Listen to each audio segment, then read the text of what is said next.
Hello, hello, fellow Ambazonians. This is Harmony Bob Gambuton. I come again to, alert Ambazonians on the need for care as we traverse this delicate turnabout with, you know, evolutions in our eastern neighbors, political problems. That is in La Republic du Cameroon. What I'm hearing is like people are getting sucked into uh, the problems there and at the risk of not minding the unsolved predicament of Ambazonia. I want to encourage everybody to ensure that whatever you do, you should remain conscious of the fact that the Ambazonian problem is alive, is not going to be resolved by anybody other than us. And this does not derogate from the fact that I still welcome the democratically elected president of the Republic of Cameroon, our neighbors, in the person of His Excellency uh, Issa Chiroma. I mean, this is because when I preach human rights, self determination, and democracy, I do not preach the structures of undemocratic systems like we have suffered from the hands of Cameroon. I preach the practicalities of democratic life in society.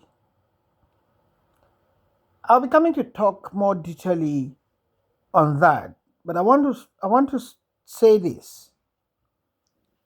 It requires courage to crack the glass ceiling and get out. You may have some bruises, but that's the only way out. So when I listened this morning to His Excellency Issa Chiroma warning the impostors in the 2D against the use of Pegasus, especially the abduction, it was not an arrest.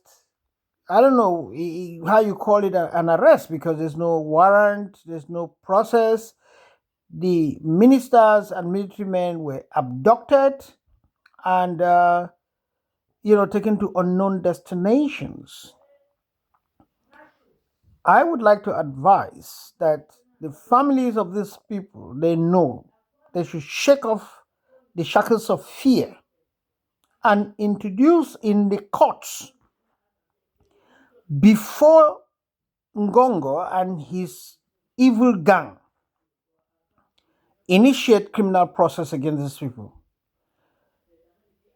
They should bring applications for habeas corpus, that their body must be produced before a court and an explanation given why they were arrested. The freedom of thought, political thought for that matter, and its expression, the freedom of communication between citizens is a right that is so fundamental you cannot take it from people. It doesn't matter.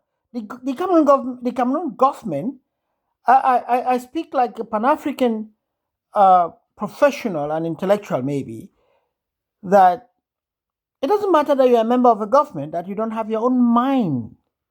You have a right to choose whom to talk to. I bet the only agenda of Ngongo is that the people who do not support the riding of a dead horse are the ones who have been persecuted. And who wants to enter a plane where the engine is all rusted? Tell me. Well, let me come back to uh, my fellow Ambazonians because this issue of our neighbor, as I mentioned earlier, is going to impact us one way or the other. That's why I take interest in talking about it. And in fact, whether we like it or not, we're going to have diplomatic relations with La République du Cameroon in due course because we share a common land boundary and maritime boundary.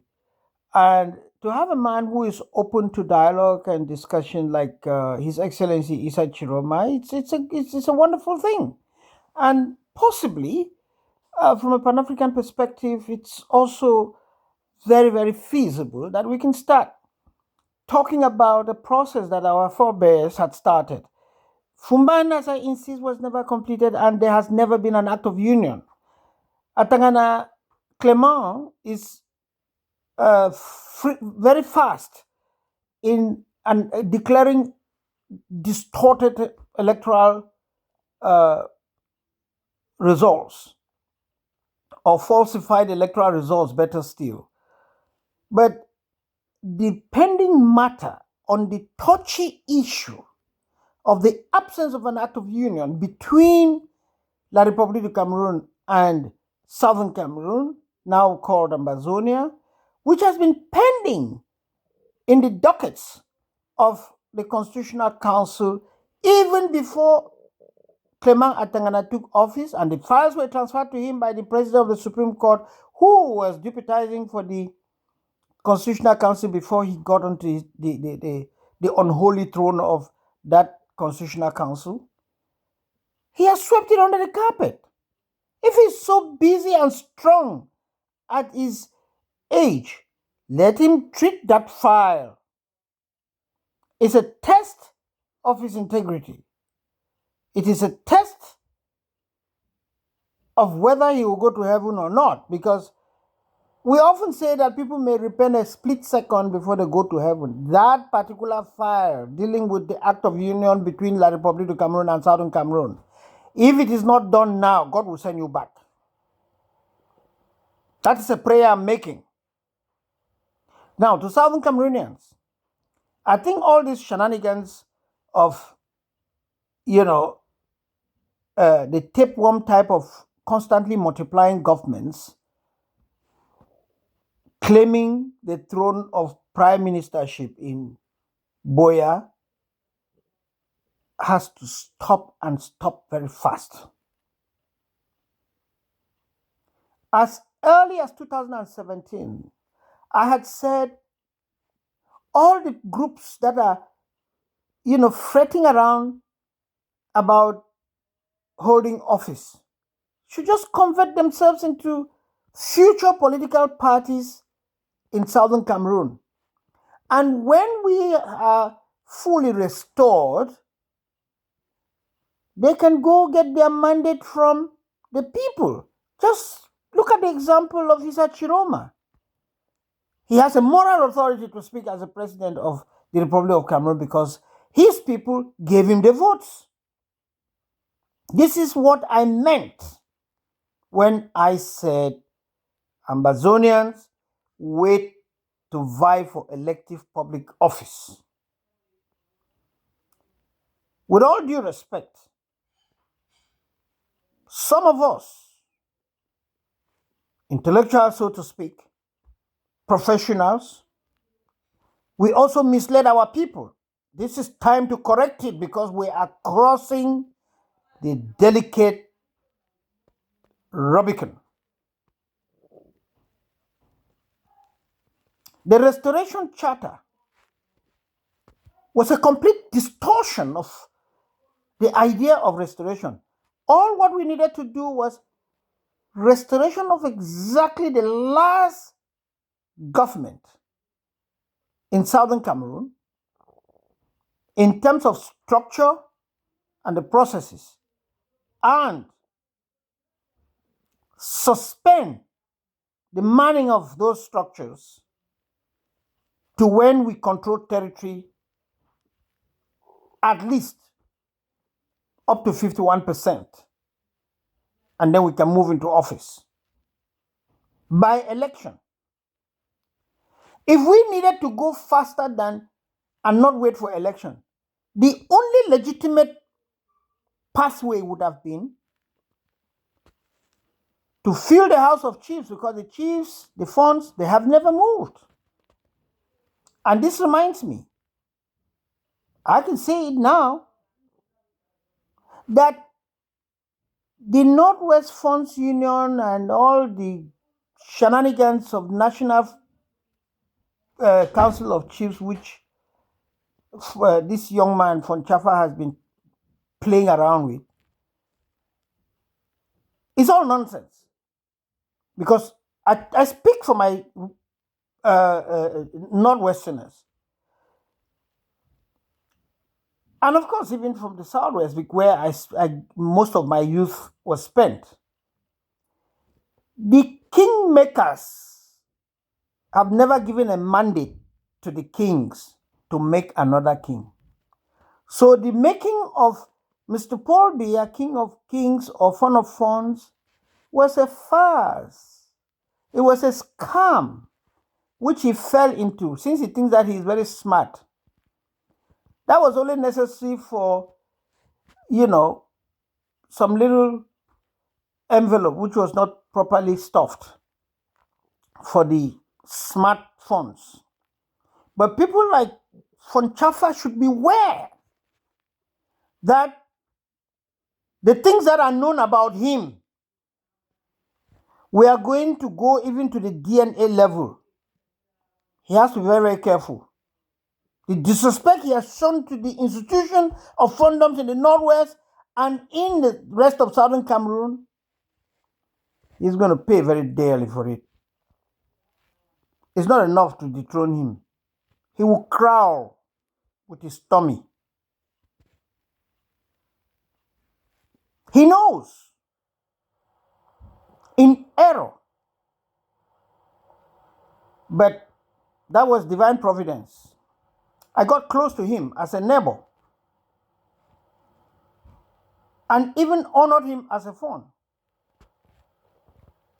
But that just gave me the opportunity to discover him. I've never spoken about it, but boy, you better ask for one of those vassal chiefdoms in Yaoundé and just stay there. And, this leads me to tell the people of Baba Indop, recover your phone from Chafa before he corrupts him. He has already put Bambalang on a wrong orbit. He is a destroyer. You watch out for him. That's his own contribution to destroying Southern Cameroon, because the organic authority in Southern Cameroon remains with the traditional rulers. And those are going to be the building blocks of the reconstruction of authority in Southern Cameroon.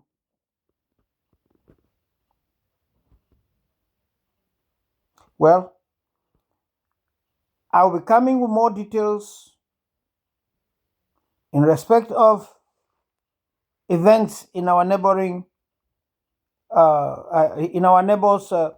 country, La République du Cameroon, and especially with my unflinching support to the democratically elected and legitimate president of that country, in the person of His Excellency Issa Chiroma. And Ngongo, look, there's no way that man has ever competed with God, so you better repent. All the churches that you ministers are building in their villages, you cannot buy salvation. Salvation is bought by the humility of your heart and the sincerity of your faith. No amount of material wealth can put you on board the plane that takes you to heaven.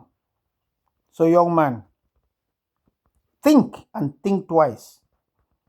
Even beer that you are using as a pathway to power can curse you just by shedding one drop of tear.